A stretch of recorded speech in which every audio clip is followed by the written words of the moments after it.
Unit 4, Track 29. Mrs. Sappleton is upstairs. She'll be with us in a minute, Mr. Nuttall, said the girl. So you'll have to put up with me for a while. She giggled.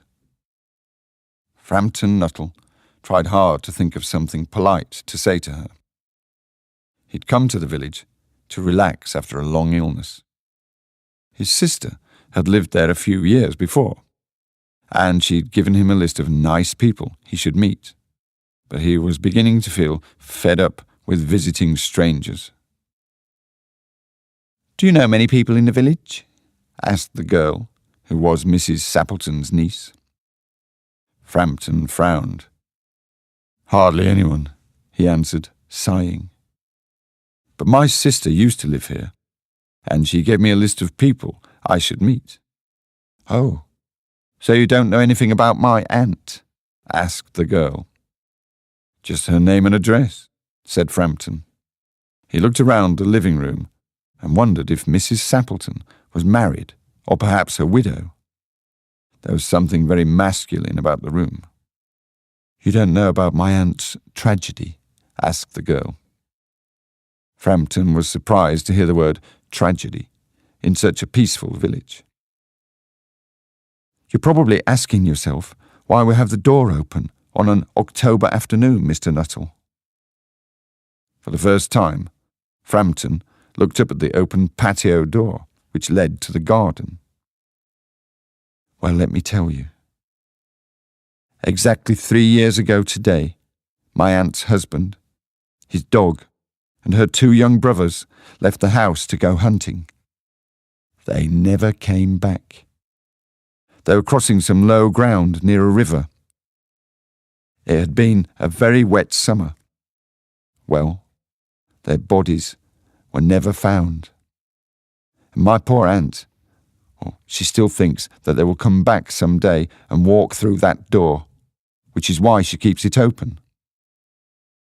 She stared at him for a moment and then whispered, "Do you know, sometimes on quiet evenings like this, I almost get a strange feeling that they will all walk through that door." Frampton shuddered.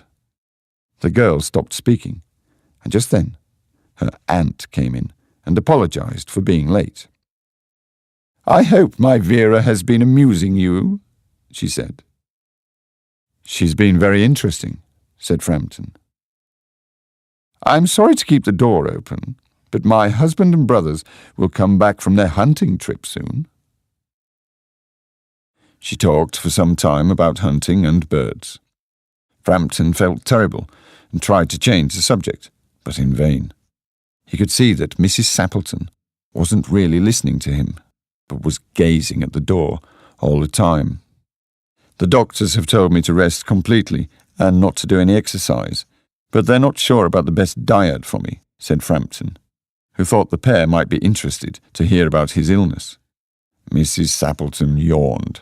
She didn't look very interested at all. It was beginning to get dark, and the room seemed a little gloomy. "Here they are at last," she said suddenly, "just in time for tea."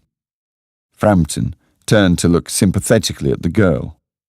She was also staring at the door with horror in her eyes. Surprised, Frampton glanced at the door. In the darkness, he could see 3 people strolling across the lawn carrying guns. A dog was running behind them. One of the men was singing. Frampton gasped.